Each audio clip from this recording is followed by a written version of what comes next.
ABH yang terlibat dalam kasus ledakan ini dikenal sebagai pribadi yang tertutup, jarang bergaul, dan dia juga memiliki ketertarikan pada konten kekerasan serta hal-hal yang ekstrim.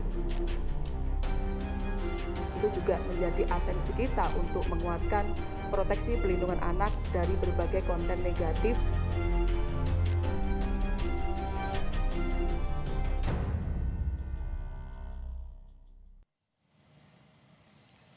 Satu korban ledakan di SMA Negeri 72 Jakarta yang dirawat di Rumah Sakit Islam Jakarta Cempaka Putih dirujuk ke Rumah Sakit Cipto Mangunkusumo untuk menjalani tindakan medis lanjutan berupa operasi pada bagian kulit. Direktur Utama RS Islam Cempaka Putih, Pradono Hangdojo menjelaskan bahwa tindakan rujukan ini karena fasilitas RSCM yang lebih memadai. Sementara itu kondisi 12 pasien lainnya masih dalam ruang perawatan dan terus membaik. Bahwa kebanyakan korban mengalami gangguan pada gendang telinga akibat ledakan.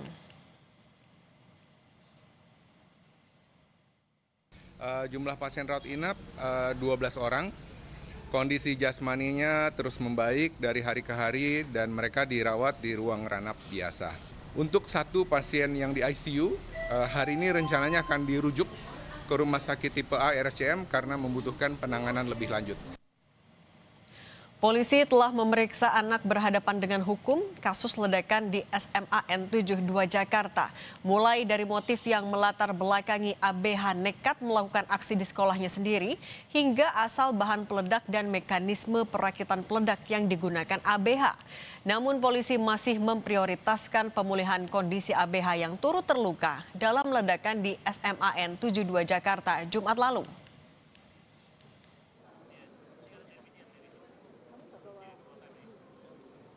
Motif ini terbawa dari persoalan pribadi, murni dari pribadi yang bersangkutan. Nah, ini juga masih proses pendalaman, mengingat kondisi anak berkonflik dengan hukum ini juga dalam proses pemulihan, karena baru selesai melaksanakan operasi. Juga kami akan memeriksa saksi ahli dari Puslapfor dan Jibom, mengingat bahan ledakan ini berasal dari apa, bagaimana sistem perakitan, dan lain-lain. Ini akan dijelaskan oleh mereka-mereka yang expert.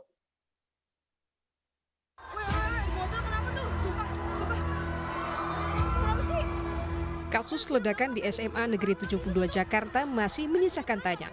Salah satu yang belum diungkap adalah soal asal-usul bahan peledak dan dari mana anak berhadapan dengan hukum mendapatkan bahan-bahan yang digunakan.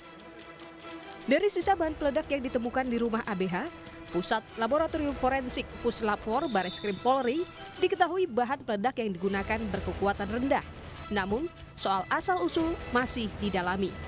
Pemeriksaan di rumah anak yang berkonflik dengan hukum, di sana kita juga mendapatkan bahan-bahan peledak yang memiliki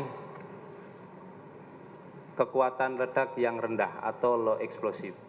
Bahan yang ada di TKP 1 di dalam masjid ataupun di TKP 2 di samping bank sampah itu ada kesesuaian dengan bahan-bahan yang ada di rumah anak yang berkonflik dengan hukum. Mengenai asal-usul bahan peledak, terakhir polisi mengatakan masih memeriksa anak berkonflik dengan hukum di kasus ini.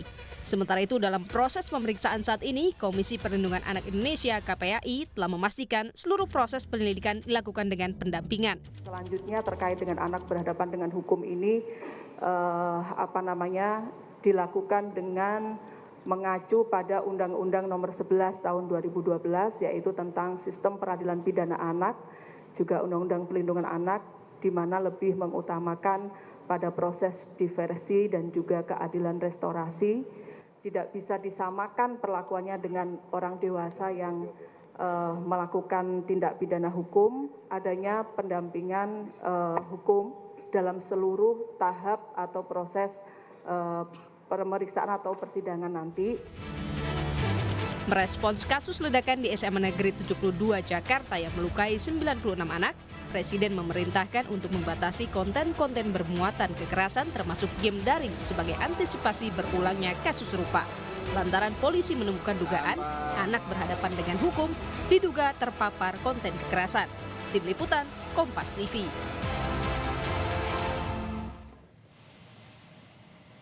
Lalu bagaimana anak di bawah umur bisa mendapatkan bahan peledak? Kita bahas lebih dalam bersama Direktur Eksekutif Jaringan Moderat Indonesia Islah Bahrawi dan Guru Besar Hukum Pidana Universitas Pelita Harapan Jamin Ginting. Selamat petang semuanya. Mama Lime Green pertama 100%